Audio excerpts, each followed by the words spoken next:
खून जमने का जो अर्थ है उसमें एक तो हम मान सकते हैं कि आंखों का लाल होने में उसे आप सब कंजंक्टिवल हेमरेज कह सकते हैं, जो कि आंखों का हेमरेज होता है कंजंक्टिवा के नीचे, उसमें भी आंखें लाल होती हैं।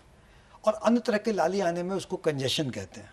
तो कंजेशन के तो बहुत कारण होते हैं। कंजेशन के कारण इन्फेक्शन, एलर्जी, इन्फ्लेमेशन, किसी चीज़ से आपको देखेंगे अगर कंप्यूटर में लगने पर करने पर होता है कंजेशन। लेकिन अभी जो बातें कर रहे हैं वो हमको लगता है कि आप मीन कर रहे हैं कि आंखें इस मौसम में देखिएगा तो ब्लडी रेड रहेगा, लगेगा फ्रेश ब्लड आंख के नीचे है, तो वो सब कंजंक्टिवल हेमरेज है। सब कंजंक्टिवल हेमरेज अगर कभी कभी एक आध दफ़े हो तो बहुत चिंता का विषय नहीं है, लेकिन अगर ज़्यादा होता है तो हमें निश्चित ही इन्वेस्टिगेट करना है कि किसी कारण से तो नहीं हो रहा है। जैसे ब्लड प्रेशर का, जैसा मैंने कहा कि आँख शरीर के सारे बीमारियों का विंडो है, खिड़की है। आप आँख से जान सकते हैं कि भाई इसको क्या क्या बीमारी है। तो अगर सब कंजंक्टिवल हेमरेज होता हो तो उस व्यक्ति का आप ब्लड प्रेशर नापें, अगर वो ब्लड प्रेशर का शिकायत है तो ब्लड प्रेशर हाई रहने में भी आंखों में हेमरेज होता है। और ये होना एक अच्छी साइन है कि आपके आंख में हेमरेज नहीं होता तो हो सकता है वो ब्रेन में हेमरेज करता। तो आपके आंख में हेमरेज लेके अगर आता है तो अगर ब्लड प्रेशर पेशेंट हैं तो बीपी कंट्रोल रखें, नहीं भी पेशेंट हैं तो ब्लड प्रेशर नपवा लें। वो इनसिग्निफिकेंट भी हो सकता है कि अभी के इस गर्मियों में वायरल इन्फेक्शन के कारण भी सब कंजंक्टिवल हेमरेज होते हैं, लेकिन अगर वो दिखता है तो जितनी गंभीर समस्याएं हैं सबको उसको रूल आउट कर लेना है। उसमें एक ब्लड प्रेशर है, दूसरा ब्लड के डिसऑर्डर, ब्लड के मान लीजिए क्लॉटिंग टाइम, प्रोथ्रोम्बिंग टाइम, किसी को हार्ट की सर्जरी हुई हो और वो व्यक्ति को कुछ दवाइयाँ वाल्व के हार्ट की सर्जरी में चलनी होती है, तो उस दवाइयाँ चलने वाले व्यक्तियों में ब्लड थिनर होते हैं। तो ब्लड थिनर में हल्का सा भी अगर मान लीजिए आप रात में कोई चोट लग गया जो आपको पता नहीं चला, चोट से भी आंखें लाल होती हैं। लेकिन कई दफ़ा चोट का हिस्ट्री नहीं आता है, तो इनसिग्निफिकेंट चोट भी होता है और आप अगर ब्लड थिनर पे हैं तो आपकी आंखें वो सुर्ख लाल या सब कंजंक्टिवल हेमरेज में हो सकती है। तो आप ये देख लें कि वो कोई व्यक्ति कोई हार्ट के ऑपरेशन के बाद किसी ब्लड थिनर पर तो नहीं है।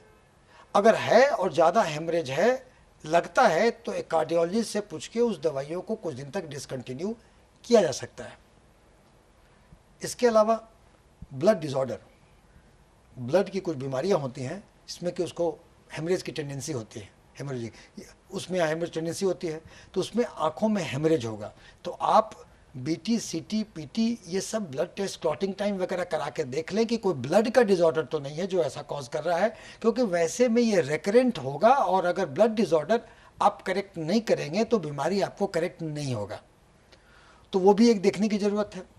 इसके अलावा अगर देखेंगे तो अभी आपको जो वायरल इन्फेक्शन चले हुए हैं उसमें तो होता ही है, डेंगू का प्रकोप होता है। डेंगू में प्लेटलेट्स गिरता है, तो अगर प्लेटलेट्स गिरेगा उसमें भी हेमोरेजिक टेंडेंसी होती है डेंगू में, और ब्लड में सब कंजंक्टिवल हेमरेज भी हो सकता है।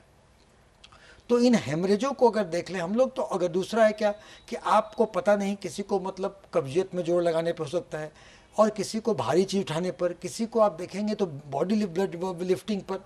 तो कहने का मतलब है कि अगर आपको सब कंजंक्टिवल हेमरेज हो तो चिंता करने की ज़रूरत नहीं है, लेकिन नेत्र चिकित्सक से मिलकर के उनके सभी कारणों को रूल आउट कर लेना है।